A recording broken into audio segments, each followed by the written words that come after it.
Yo, faux shizzle and all that jazz. Yes, groovy, and so forth. Yes, it's another edition of Rapping the Forums. It's where we take overly aggressive, really badly spelled, and generally terrible forum posts and turn them into the abomination of forum raps. Yes, indeed, it's quite terrifying. Okay, first rap of the day comes from Dory's, the level 43 no mage. It's from the Urson realm. It's a 1 and a 2 and a 3 and a 4. I don't know what it is. ... Maybe the Kool-Aid you guys are drinking, but hot on this server. For the most part, there are a few exceptions. Sting. You guys just suck. ...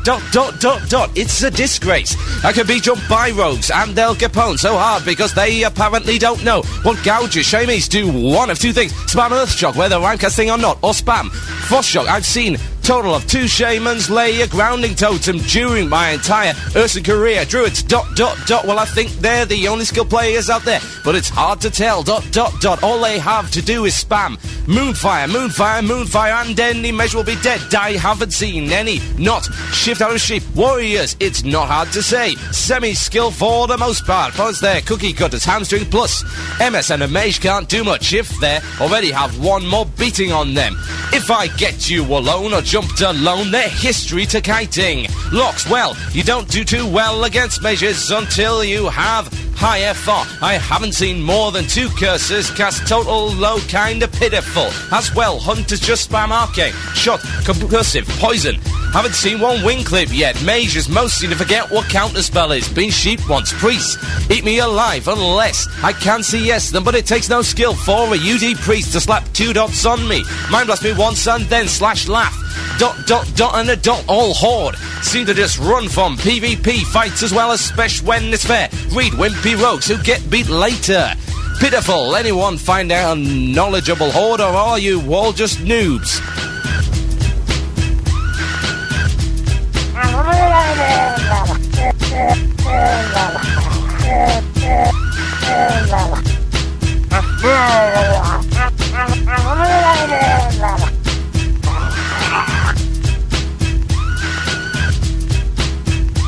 Usually we try to find the most ridiculous and, well, ridiculous posts on the forums to do with Ram the Forums, and we did find one that was very ridiculous. Obviously a bit of troll bait, but still quite funny. So, let's interpret it in hip-hop style. Pokey, level 60 Orc Rogue, adversaries of Azeroth. It's from the realm of Storm Rage. Here we go. It's a 1 and a 2 and a 3 and a 4. Earlier today in the Barrens I ambushed this rogue named Midnight, and he was all like Ruffle, Tomato, what the pwned! Exclamation mark and lots of numbers, and he exploded and his spirit rezzed. He reincarnates into a frog and he was all like, WTF, noob hacksaws, I report you cause you are exploiter.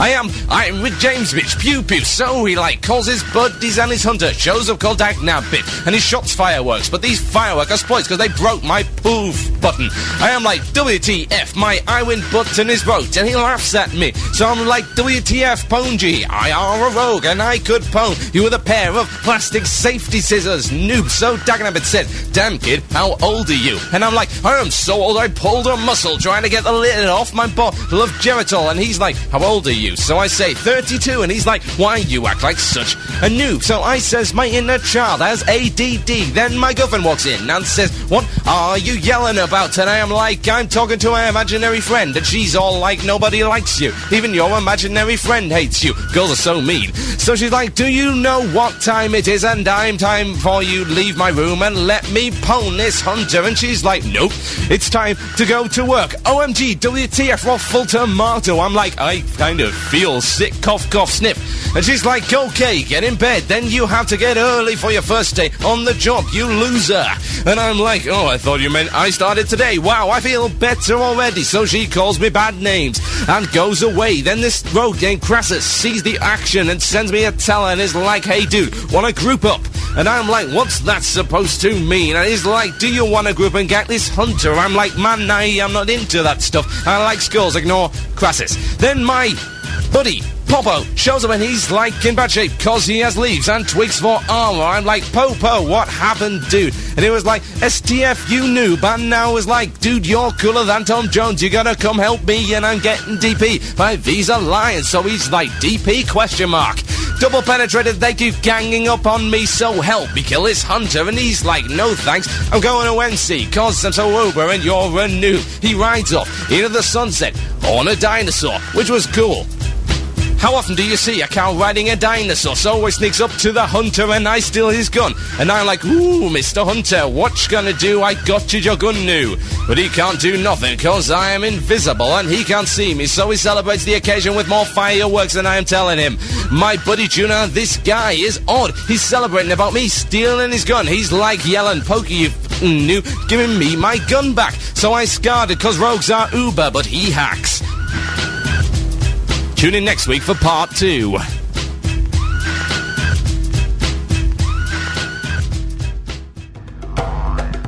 Yes. I don't know who the hell wrote that one. But it is crazy, and we shall be covering the next part next week in Rapping the Forums. Now, some of you are probably looking quite bewildered at this point, and maybe a little bit scared. Well, yep, that's the way it should be. I just got a PM, that was a rather interesting one. He said, why don't you cover more Hunter issues? Like, well, to be quite honest, we don't. Certainly not this show. We don't cover any class balance issues because it's dull. It's dull, no one cares, and quite frankly, I don't have enough knowledge about a class I don't play to cover it. So why would I cover it? I really do not know. So yes, no more of the, oh please cover more Hunter issues, Pally issues, Warlock issues, because nobody cares. It's true, unfortunately. Why should a non-Hunter care about Hunter issues? There isn't any reason for it. Therefore, if it were a 1 out of 9 split, only a ninth of my audience would actually be interested in what I was having to say, which, for a radio show, is not a very good idea. Let me put it that way. Right, okay, let's get back on with the show, and, of course, I'd like to give a shout-out to our sponsor. That's guildportal.com. They're fantastic. They give you things. They are the answer to all life's problems. They have the recipe for the elixir of immortality. They rock all kinds of ponage and stuff. Yeah. They are the leader in guild hosting. If you want guild hosting, get over to guildportal.com. Okay. Needless commercial whoring is over. Let's get back to what we were talking about. Progressive world events. Now, they would be seriously cool. Let's be realistic here. They would be fantastic.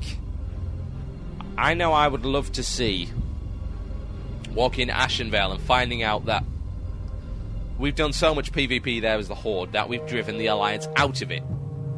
Astronar is in ruins and patrolled by orcs. We've cut more into the forest, etc., etc. Nah, stupid elves, you're all dead. I would like to see that, and I think it would give a meaning to the world. The problem with the world right now is that, one, it's at a stalemate, and two, it has too much content which is not meaningful. Doing an instance is not meaningful. Yes, you killed Baron Rivendare, except he's going to be back as soon as you reset the instance, therefore that was a waste of time. Ho-hum situation. Now, instances have got to be played like that, there's no two ways about it. Otherwise, you know, you'd never get to do a boss because it would be permanently dead, just like Kazakh is, and Azuragus. That's just the way it is. If you give something with an only finite number of lives, then it will inevitably be farmed and it will never be there. Which is the problem, of course, with Azuragus and Lord Kazakh. So, how do you do it? What do you do? And is it even required in the first place? How do you do it? Well, on a PvP server, it would be sensible to base particular changes on player versus player combat. It is, after all, the world of Warcraft. It's not the world of Peacecraft, the world of flower arranging. It's the world of Warcraft. There's supposed to be a war going on, yet there isn't really. It's more of a Cold War. Border skirmishes, that kind of thing. But border skirmishes that make absolutely no difference of any kind. So I'm thinking, when it comes to territory ownership, it should be a case of advancing borders. Take, for example, Ashen Vale, Split the Tree Post, and, of course, Astronar. The whole thing is contested right now. Contested, though, would indicate that there's some kind of fight going on that can be won. But right now, it can't be won. Doesn't matter how contested that area is, Astronar is going to stay there. You kill all its guards, they will respawn in about 5 minutes' time. You kill its Wind Rider, it'll be back. Doesn't make any difference. All you'll come out with is a nasty repair bill and a few dishonor kills. So, how do you make this sort of thing a little more meaningful? Well, territory is the way to go. Bear in mind that different areas of territory are contested, horde, or alliance. Therefore, obviously the system is in there to create territory in which you are the dominant species. You can't be attacked unless you attack first, or of course if you're player versus player enabled. In horde territory, if you are horde, same with the alliance. So, take contested areas, which are of course the large majority of the world zones, and say, well, okay, contested areas. What if you could change that? What if you could change the borders? Take, for example, again, the border between the Barrens and Ashenvale. You cross that border, you're going to contested territory. Can the border be moved? Can it dynamically move depending on what happens? If there is something that's happened in, say, Astronach, say there's been several raids this week, and that weakens the Alliance's hold on Ashenvale, and we push in a little bit. Perhaps our borders for Horde increase. Maybe if we kill Astronach enough times, they will lose Astronach. Now that would be something. You lose your town. The area becomes Horde dominated, in the way that Hinterlands was before they added Reventusk. Hinterlands didn't used to have a Horde base. It does now. Wouldn't it be interesting if we could destroy that Horde base? Or destroy that Alliance base? And the only way to get it back is to fight for it. Now, I think this is the way to go on PvP servers. I'd like to see this. A changing world. At the moment, towns do not exist for any particular reason other than to supply you with goods, be a Hearthstone point, and give you quests. There's no need to fight for them or defend them, because it's not going to make any difference. If they kill your quest giver, he'll be back in 3 minutes. No point defending it. Why bother? You might get killed, you might have to run back to your corpse. Why bother? There's no identity there. I think cities they're slightly different, because no one wants to see their leader killed. It's a pride thing. Not that it rarely ever happens unless people exploit. You know, they say they drag Bloodhoof away from Thunderbluff and kill him on his own because the ads aren't properly chained to him. Or if they do the exploit of pulling Thrall all the way into an area where there are no guards, the guards just leave them alone. And they beat the smeg out of Thrall. Ouch. Not pleasant. Bit of a pain in the arse, that. But you don't want it. There is a reason to kill the leader of the faction for honour, but it's farming, let's face it. Has it ever been done legitimately? I expect it probably has. But in reality, most of the time, it happens either because they vastly outnumber the defending forces, or because they've exploited. It's not a proper fight, attack and defence. It's not a righteous last stand. It's farming for honour. So would it work without honour-based rewards? To destroy a village would give you that control of that village, or it would eliminate the village from the map until they fought back and say weakened you enough to rebuild the village. This could be done over a period of time. The problem with that is the quests. What do you do with the quests? So what you'd need is a place where quests would fall back to, a safe haven. So you could make questing more difficult by destroying the person's town. You'd still be able to get the quests, but they wouldn't have a place they could hearth to. In the same way that Alterac Valley has graveyards you can capture, why the heck can't you capture towns? It would of course require a little more effort, but could it be done? Yes. Would it be interesting? Absolutely. And it's one of the things we thought, well, in this little debate I was having with my guildies, well, what is the point of World of Warcraft? And would this make it better? And it was an overwhelming yes, it would. Because it gives a purpose and aims to things. Now, if you take the example of a game like PlanetSide, which is a MMO, but it is not a role-playing game, it's a first-person shooter. Now, in that, it's a big three-way, and what tends to happen is that every now and again, a faction will lose all of its bases and have to retreat back to its safe haven, aka its sanctuary. That was cool because he didn't want that to happen. It restricted your attack options, your defense options, where you could go, and it put you in a position where you had to start again from scratch, and of course, Empire Pride came into it. That's never going to happen in World of Warcraft with the current system. You won't have things taking over other people's cities. It's not going to happen. You know, the most I've ever seen is we took over Stromgarde for about 3 hours and just killed all the mobs in it, kept them killed, and killed any alliance that came into it. That was fun, but, well, it wasn't really achieving much other than annoying people. Annoying people's fun, but it certainly didn't have any long-lasting effects. Should they introduce it? Now, the argument against this kind of content is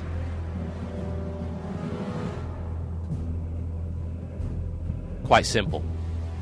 People miss out on it. It's also the thing about a progressive storyline. People miss out on it. I don't think that's a valid argument. Because if you don't progress the storyline, people won't really have a reason to play anymore other than for fat loots. And it's a shame to let all this lovely lore and backstory, rich backstory, very deep, very nice locations, very well designed, go to waste. I think that would be a shame. It would be a crying shame, in fact. Elemental invasions don't really count as events. They are. Why are elementals invading Azeroth? Where are they coming from in the first place? What purpose do they have invading it? There's no reason. It's just there. It's an event. But it's an event that serves no practical purpose other than to get fat loots again. Storyline progression. I think, to be honest, some of the roleplay servers do have it right. When they do their storyline style progression, they create their own storylines. This has happened on other games, such as Star Wars Galaxies. People will create scenarios to play, etc., etc. And it's a good idea. But I think it's got to be organised by the GMs, it's got to have some kind of reward, and it's got to be good for PvP servers as well. Some people don't want to make believe. They want something tangible and meaningful. Progressive content could provide that. Sounds like a good idea to me. If you have any suggestions about progressive content and how it would work, then feel free to email themurloc@gmail.com. That is themurloc@gmail.com. Right, okay. Let's get on with it. Let's play some music before we get on to Nubcake News, the Imbecile of the Week, and the usual roundup of stuff. Now, some people are going back to school, so to be cruel and ironic, I'm going to play Schools Out by Alice Cooper. Enjoy.